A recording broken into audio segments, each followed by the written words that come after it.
आणि यानंतर थेट जाऊयात पुन्हा एकदा विधान परिषदेमध्ये नारायण राणे बोलतायत। असं बोलावं व आरोप करायचे नाही, आरोप वृत्तपत्र झालेले चालतात, कोर्टातून त्याच्यावर केलेलं चालतात आणि फक्त सभासदांनी बोलायचं नाही।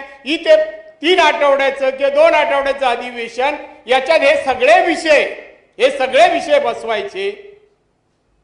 आमचं म्हणणं आहे की याच्यावर चर्चा होऊ दे। आता त्याच्यावर चर्चेनंतर काही करा की करू नका हा तुमचा प्रश्न आहे ना। ठीक, राणे साहेब, जसा आता विषय आम्ही ज्या 97चा झाला, शेवटी त्या चर्चेच्या अंती आम्हाला हेच होतं की कसंही कायदा आणि सुव्यवस्था राखणार ते ऐकायचं होतं। आता यातून भ्रष्टाचार मुक्त तर केंद्र सरकार करायला निघालाय, राज्य सरकार बीजेपी निघालाय। मग हा भ्रष्टाचार इथे असू नये, त्यांच्यातच असू नये ही आमची प्रामाणिक इच्छा आहे।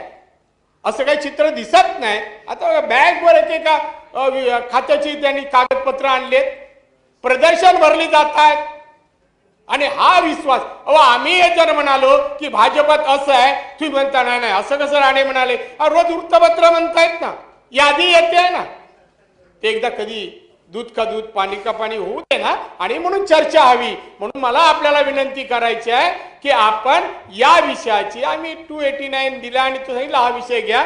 289चा प्रश्न नाही की आता क्वेश्चन आवर संपलेला आहे आणि म्हणून आता आपण त्यासाठी की या आम्हाला विरोधी पक्षाच्या सर्व सदस्यांना या विषयावर बोलता यावं आणि म्हणून आपणच आम्हाला मदत करावी असं माझी विनंती।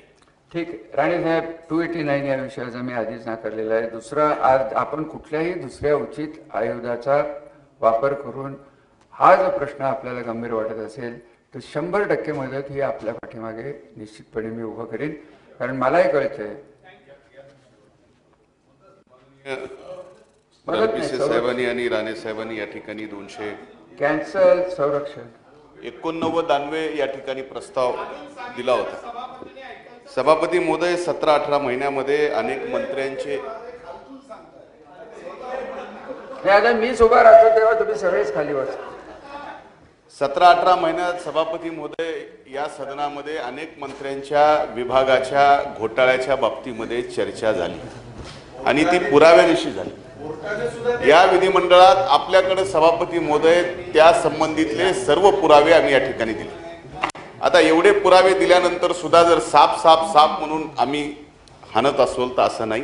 या सदनामध्ये दूध का दूध आणि पाणी का पाणी आम्ही केलेलं आहे आणि आज या प्रस्तावाच्या निमित्ताने एवढीच मागणी आहे सभापती महोदय की 17 महिन्यात काही मंत्र्यांचे घोटाळे तर समोर आलेच, पण नंतरच्या काळात सुद्धा काही मंत्र्यांना जे शपथविधी दिला, मंत्र्यांना मंत्री म्हणून घेतलं, त्यांच्या संबंधित सुद्धा वर्तमानपत्रामध्ये अनेक पुराव्यानिशी गोष्टी समोर आलेल्या आहेत। म्हणून हा 289चा प्रस्ताव आपण आता कामकाज कुठलं स्थगित करायचा विषय नाही, पण चर्चेला घ्यावा ही विनंती मी या ठिकाणी सभापती महोदय करतो।